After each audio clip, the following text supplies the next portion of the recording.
यो नित्यमच्युतपदाम्बुज युग्मरुक्म व्यामोहतस्तदितराणि तृणाय मेने अस्मद्गुरोर्भगवतोऽस्य दयैकसिन्धोः रामानुजस्य चरणौ शरणं प्रपद्ये। श्रीवत्सचिन्नमिश्रेभ्यो नमवुक्तिमधीमहे यदुक्तयस्त्रयी कंठे यान्ति मंगलसूत्रताम्। एक महान आचार्य को प्राप्त करना जितना कठिन है, उसे भी अधिक कठिन एक महान शिष्य को प्राप्त करना होता है। श्री स्वामी रामानुजाचार्य जी के हजारों शिष्य थे। इनमें सबसे महत्वपूर्ण व्यक्ति श्री कुरेश स्वामी जी महाराज माने जाते हैं।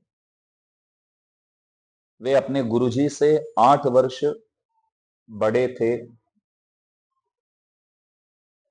अपनी गुरु की रक्षा के लिए उन्होंने अपनी आंखों खो दी। उन्होंने प्रभु से प्रार्थना किया, अपनी आंखें मांगी ताकि वे केवल अपने गुरुजी का ही दर्शन कर सके। वे दूसरों को देखना पसंद नहीं करते थे। कहते थे कि देखने योग्य व्यक्ति गुरुजी के सिवाय कौन हो सकते हैं। वे अपने गुरुजी रामानुजाचार्य स्वामी जी महाराज के पहले ही भगवान से जुड़ गए, मतलब भगवान के धाम पहुंच गए। भाष्यकार रामानुजाचार्य स्वामी जी महाराज अपने शिष्य कुरेश स्वामी जी महाराज के वियोग से बहुत दुखी हुए।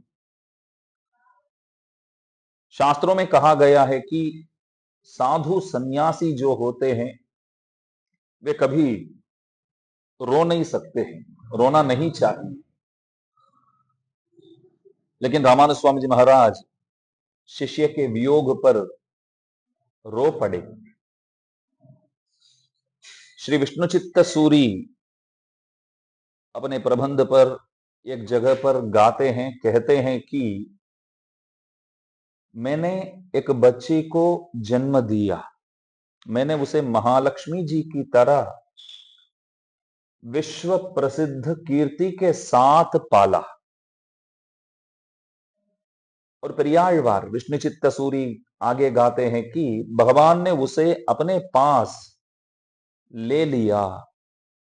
मेरी जो बेटी थी, उस बेटी को मैंने महालक्ष्मी जी की तरह विश्व प्रसिद्ध कीर्ति के साथ पाला और उन्हें प्रभु ने स्वीकार कर लिया। यहां रामानुज स्वामी जी महाराज जो अपने शिष्य की वैकुंठ गमन पर शोक मना रहे हैं, वे वही गीत, वही पाशुर वहां रोते हुए गा रहे थे।